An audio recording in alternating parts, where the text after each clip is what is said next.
welcome back to the Vault. I hope you guys are all having a wonderful week.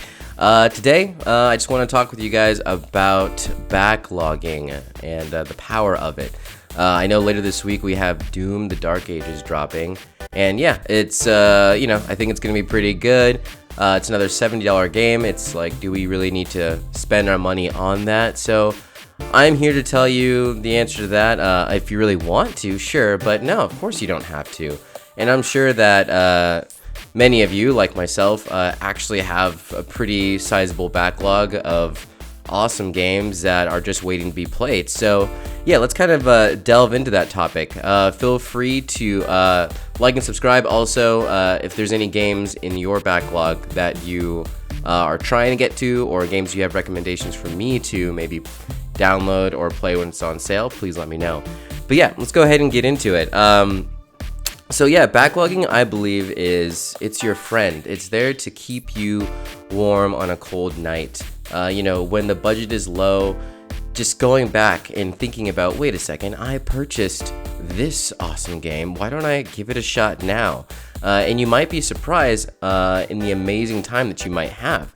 And sometimes, we find a new appreciation for a format that might have been evolved already. But when you go back to the foundation, it can end up being, a real treat. I think some examples of this might be like Borderlands 1 and 2.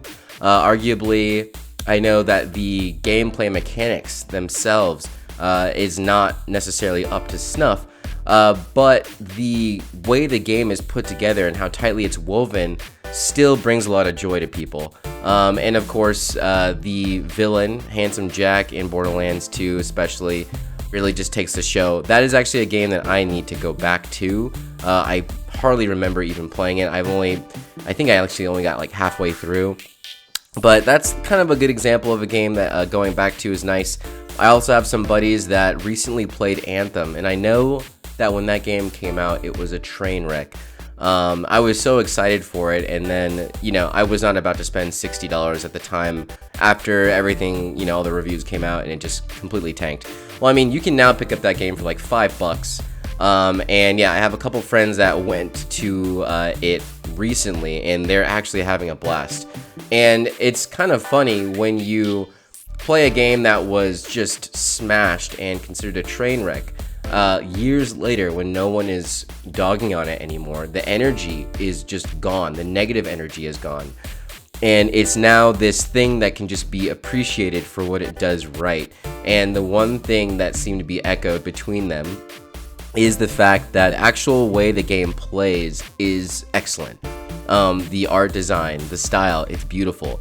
And sometimes we have newer games coming out now that actually miss the gameplay mark. So it's just funny how, gaming as a whole is so harsh, I feel. And, it's like there's still gems out there that we should be embracing. And sometimes they're super cheap like that, $5 right now for Anthem. So that's a game that's probably in your backlog that you might want to come back to and see how it strikes you now. Also, the beauty of a backlog is it will save you money. Games are actually only getting more expensive, it seems. And, I'm one of those people that it's really hard for me to wait for a AAA game to go on sale. I always feel the itch and I need to buy it. But one of the reasons why I like to buy AAA games is because I always think that they're on the pinnacle of tech. The pinnacle of fresh new ideas. And that's not always the case. Oftentimes, you're going to have games that have done it before that might have just gone overlooked. I think the classic example of that was we have Expedition 33, which is, arguably a great game, has a great story, has great JRPG mechanics, but a lot of those mechanics already existed in prior titles, such as Sea of Stars, the Persona series, and Final Fantasy. So again, it's nothing new necessarily, and those games you can pick up on sale, so you can save yourself $50. Expedition 33 is not actually necessarily an expensive game, but it's still $50, and you can get some of those other games for under that price range. So yeah, definitely, you can always save a pretty penny. And sometimes when you play these games even again after they've been sitting in your library. You know, it's been like, 6-7 years. When you pick it up again, sometimes it just hits differently. And I had this experience with Doom Eternal recently. I was playing Doom Eternal on the Switch, believe it or not. And I was running through the first DLC. I believe it's like Battle of the Gods or the Ancient Gods Part 1. And oh my gosh, like I found a new love for the plasma rifle. It's just, man, it's gorgeous. There's this beam that it shoots that's kind of like something from Ghostbusters. And there's this arena that they put me in where that was the weapon that I should be using. Like the ammo was everywhere. Like they were definitely telling me, just use this weapon only.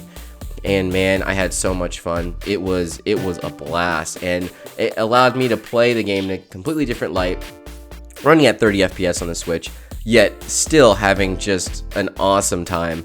And then the final boss fight in Ancient Gods Part 1 is actually super unique. So I highly, highly, highly recommend it. Your backlog is beautiful. Sometimes when you go and revisit older games, you can play them in different ways. You can run through the side quests and realize that, oh, there were more stories here that I missed the first time. It's just beautiful to have a library, and it's beautiful to have a backlog. So don't forget that it's there, and don't forget that a lot of these great games that we have came from somewhere, right? There's a lot of foundation that was laid before. Have a great rest of the week. I hope that you have a wonderful weekend. And are you going to be playing Doom the Dark Ages? Let me know in the comments down below. Peace.